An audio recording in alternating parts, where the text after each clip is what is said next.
Gazipur city কর্পোরেশনের সবচেয়ে বেশি বর্জ্য উৎপাদনকারী এলাকা ৩৪ নং ওয়ার্ড দীর্ঘদিন ধরে বর্জ্য সমস্যায় সংকটাপন্ন।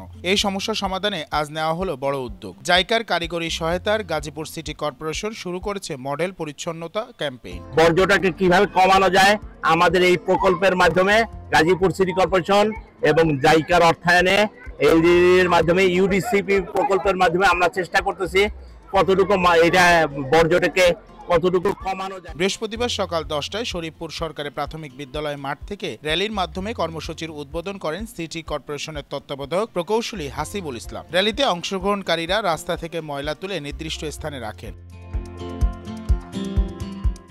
সবাই বক্তারা জানিয়েছেন পলিথিন পরিবেশের ভয়াবহ শত্রু, যা ড্রেন নালা আটকে জলাবদ্ধতা সৃষ্টি করছে। সারাদিনের আয়োজনের মধ্যে ছিল মাইকিং, সচেতনতামূলক সভা, চিত্রাঙ্কন প্রতিযোগিতা এবং অভিভাবকদের জন্য জৈব অজৈব বর্জ্য চেনার প্রতিযোগিতা।